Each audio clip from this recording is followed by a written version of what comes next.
You know Heracles, the mighty hero. But do you know the trembling king who sent him to hell and back? Stay with me, because this is the story of the man who ruled a god and feared him every step of the way. Welcome, mortals and myth seekers, to another legendary episode of Myth or Real, where ancient tales come alive with every beat of the story. If you're passionate about gods, warriors, kings, demons, angels, and creatures beyond your wildest nightmares, you're in the right place. I'm your guide through the veils of time, and today, we're diving deep into the shadows behind the hero. You know Heracles, but do you know the man who ruled him? The one who pulled the strings while shaking in fear? Today, we unravel the story of King Eurystheus, a ruler born of prophecy, stained by jealousy, and forever cursed to stand in the shadow of greatness.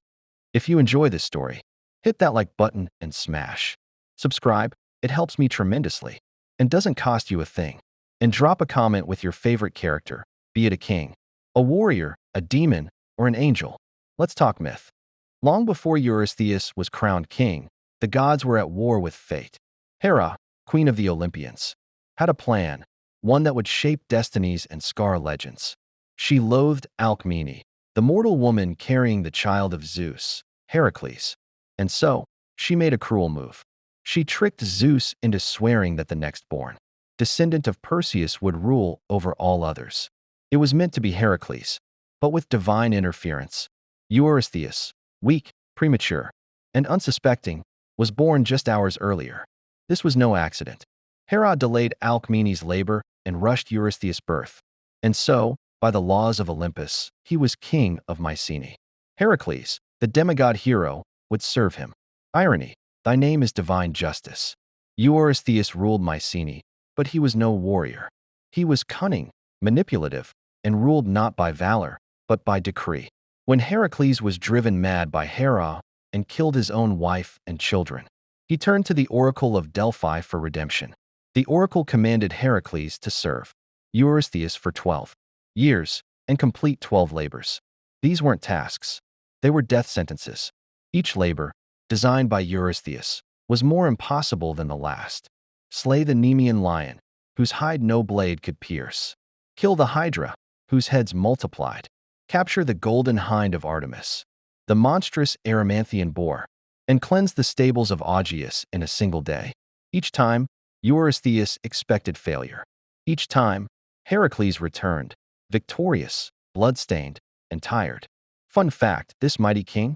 He was so terrified of Heracles that he ordered a bronze jar built underground, where he could hide whenever the hero returned. This wasn't just fear, it was divine irony. The man meant to rule was enslaved by dread. 2 of the 12 labors were dismissed by Eurystheus. He claimed Heracles had help with the Hydra and was paid for cleaning the Augean stables. So he added 2 more, fetching the golden apples of the Hesperides and capturing Cerberus, the 3-headed hound of the underworld. And Heracles did even these. Eurystheus couldn't stop him, couldn't break him, but he did try to erase him.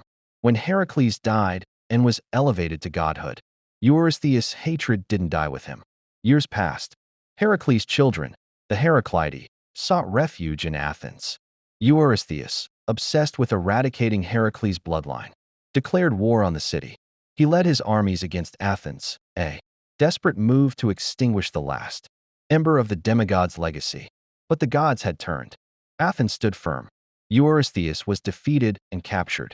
And here, myth takes 2 paths. Some say the Athenians executed him on the spot. Others say it was Alcmene, Heracles' mother, who slit his throat in cold vengeance. Now here's something not everyone knows. Eurystheus' body was buried outside the city of Athens, and strange tales say his spirit became a protective force. According to the myth, as long as his remains lay in Attica, the region would be defended against invaders. The hated king became a guardian in death. Fate is twisted. The man who tried to destroy a legacy became a silent shield for his enemies. Eurystheus wasn't a warrior. He wasn't noble, but he was a product of the gods. Game, a puppet crowned by prophecy and destroyed by envy. While Heracles rose to the stars, Eurystheus sank into legend as the fearful king who challenged a god. And maybe that's what makes him so fascinating. In a world of monsters and miracles, Eurystheus was just human. If you made it this far, thank you for walking this mythic road with me. Like, subscribe, and ring the bell to never miss a tale from the shadows of time. It helps the channel a lot, and trust me, it's free. And now I want to hear from you. Who's your favorite mythical character? Kings like Minos? Warriors like Achilles? Demons? Angels? Or nightmarish beasts? Drop it in the comments below. Let's build our own pantheon of legends. Until next time, stay curious, stay mythical, and remember, every legend has a shadow,